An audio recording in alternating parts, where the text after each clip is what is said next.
Ward సచివాలయాల్లో ఉద్యోగుల హేతుబద్ధీకరణ, సచివాలయ అధిపతిగా పంచాయతీ కార్యదర్శి, వార్డు పరిపాలనా కార్యదర్శి పనితీరు ఆధారంగా ఉద్యోగులకు బహుమతులు. సీఎం చంద్రబాబు కీలక నిర్ణయం. గ్రామ వార్డు సచివాలయ ఉద్యోగులకు హేతుబద్ధీకరణ, రేషనలైజేషన్ చేయాలని ప్రభుత్వం నిర్ణయించింది. వీళ్ళని 3 విభాగాలు multipurpose functionaries, technical functionaries, aspiration సెక్రటరీగా విభజించనుంది. ప్రస్తుతం గ్రామ వార్డు సచివాలయాల సిబ్బంది కొన్ని చోట్ల ఎక్కువగా, మరికొన్ని చోట్ల తక్కువగా ఉన్నారు. రేషనలైజేషన్ ద్వారా దీన్ని సరిదిద్దబోతున్నారు.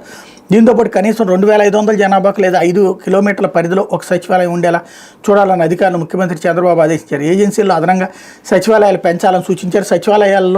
సచివాలయంలో శుక్రవారం గ్రామ వార్డు సచివాలయ శాఖపై నిర్వహించిన సమీక్షలో సీఎం మాట్లాడారు. గతంలో ప్రతిపాదించిన ప్రకారం 1.6 లక్షల మంది సచివాలయ ఉద్యోగులు ఉండాలి, కానీ 1.27 లక్షల మంది మాత్రం ఉన్నారు. కొత్త విధానం వల్ల తక్కువ సంఖ్యతో ఎక్కువ సేవలు పొందే అవకాశం ఉంది. ఉన్నవారిని సమర్థంగా ఉపయోగించుకోవడం ద్వారా ప్రజలకు మెరుగైన సేవలు అందించవచ్చు.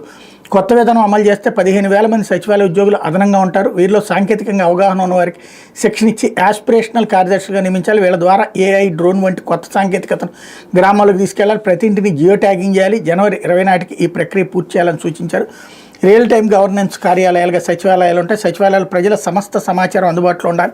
నెలాఖరు నాటికి ఆ ప్రక్రియ పూర్తి చేయాలి. గ్రామ వార్డు సచివాలయాలు రియల్ టైం గవర్నెన్స్ కార్యాలయాలు పనిచేయాలి. సచివాలయాల పనితీరు అంచనా సిబ్బందికి తగిన విధంగా బహుమతులు ఇవ్వాలి. పంచాయతీ కార్యదర్శి, వార్డు పరిపాలనా కార్యదర్శి సచివాలయ అధిపతికి ఉంటారు. సచివాలయాల నైపుణ్యాభివృద్ధి, పరిశ్రమ అభివృద్ధి, ప్రాసెసింగ్, మార్కెటింగ్, ఉపాధి, విలువ జోడింపు వంటి వాటికి కేంద్రాలుగా ఉండాలి. గూగుల్, మైక్రోసాఫ్ట్ వంటి సంస్థల ద్వారా కార్యకలాపాలకు సాంకేతిక శిక్షణ అందించాలి.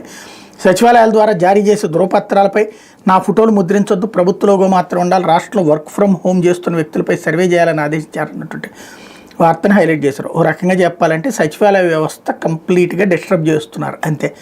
ఇప్పుడు సచివాలయంలోకి వెళ్తే ఏ పని కావాలన్నా అయిపోతుంది.